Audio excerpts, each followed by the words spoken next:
আন্তরিকভাবে শুভেচ্ছা এবং ভালোবাসা এবং সাথে জানাচ্ছি আসসালামু আলাইকুম। যাই হোক, সকলে অনেক কথা বলে গেছে, অনেকক্ষণ থেকে বসে অত খারাপ লাগছে।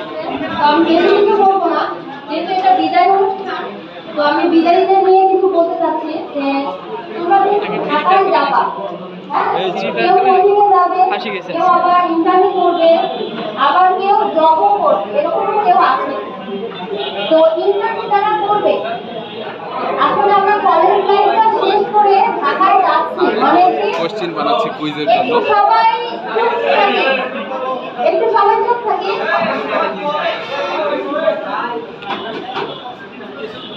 যেহেতু ঢাকায় যাচ্ছি, মানে আমরা একটা কোথায় ছিলাম, বাবা মায়ের কোলে ছিলাম, এখন আমরা বাস্তবতায় পা দিব এমন।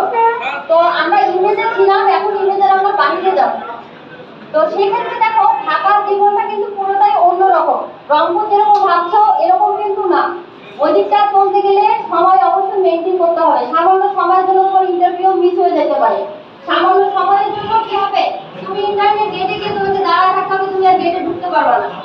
অতএব দেখো, ঢাকায় যাওয়ার পরে তাও একটা কথা বলে গেছে যে জব ক্ষেত্রে যত টাকায় স্যালারি হোক না কেন আমরা আগে স্টার্ট করি। অনেক সময় হয় কি, অনেক স্টুডেন্ট আমাদেরকে বলে যে ম্যাম আমার একটা জবের প্রয়োজন। তো সেক্ষেত্রে দেখো একটা বিষয়, আমরা রেফার করি ঠিক আছে, কিন্তু সে ওখানে এক সপ্তাহের মধ্যেই পালায় যায়। বললাম না, বাস্তবতা অনেক কঠিন, কারণ তোমার ওখানে টাইম টু টাইম যাইতে হবে। অফিস 8টা থেকে বের হওয়ার কোনো সময় নাই। এই জন্য এই বিষয়টাকে খেয়াল রাখতে হবে। আমরা আগেই বলে দেই যে একটু কষ্ট করতে হবে, কিন্তু আসলে আমরা একটু বেশিই বলি।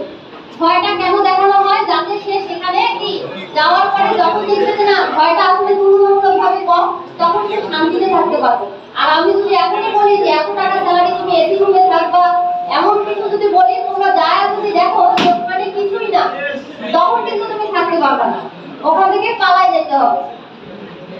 এই জন্য বাস্তবতা, যেহেতু যাচ্ছ সেখানে ভালো থাকবা। আর কিছু উপদেশ দিব যে কেউ যদি তোমাদের সাহায্য করে, অবশ্যই তাদের প্রতি কৃতজ্ঞতা প্রকাশ করবে। কারণ কি, আমাদের ইয়াতে যে আছে যে কারো হাত ধরে উপরে উঠবে ঠিক আছে, কিন্তু তাকে কখনোই আমরা সে সম্মানটুকু দিতে পারি না। তোমাকে যদি কেউ সাহায্য করে, তাহলে দেখবা সে যে ব্যক্তিটা সাহায্য করবে, তো সেও কিন্তু কারো না কারো সাহায্য করবে। আর সদা সত্য কথা বলবা। অনেক কথা হলো আমার, এর মধ্যে কোনো কিছুই আসতেছে না মাথায়। ভালো থাকবা, সুস্থ থাকবা। আর আমাদের প্রিন্সিপাল স্যার কিছু কথা বলবে, তোমরা মনোযোগ সহকারে শুনবা, আর কেউ বেশি কথা বলবো না, ঠিক আছে? আর একটা বিষয় যে আমি এখন দেখো, আমি এখানে জব করি। আমি যখন স্টুডেন্ট ছিলাম তখন আমিও ভাবতাম যে টিচার আমাকে সেমিস্টার ফি জন্য এরকম করতেছে, টিচার আমার সাথে এরকম করতেছে, টাকা নিয়ে এরকম করতেছে। কিন্তু আসলে আমরা দায়িত্বে ওখানে থাকি, আমাদের যেটা দায়িত্ব আমরা সেটা পালন করার চেষ্টা করি। দায়িত্বের বাইরে কিন্তু আমার কাছে সবাই সমান, দায়িত্বের বাইরে সবাই যেহেতু সমান, অতএব আমাদের ভুল ত্রুটি হলে অবশ্যই সেটা কি ক্ষমার চোখে দেখবা। আর ছোটরা যেহেতু একটু আয়োজন করছে, ওদের একটু ভুল হতেই পারে, সেটা কখনো বড় করে দেখবা না। মেন কথা হচ্ছে পজিটিভটাকে নাও, নেগেটিভটাকে ত্যাগ করে ফেলো, তাহলে ভালো কিছু করা সম্ভব। এই বলে আমি আমার সংক্ষিপ্ত বক্তব্য এখানেই শেষ করছি।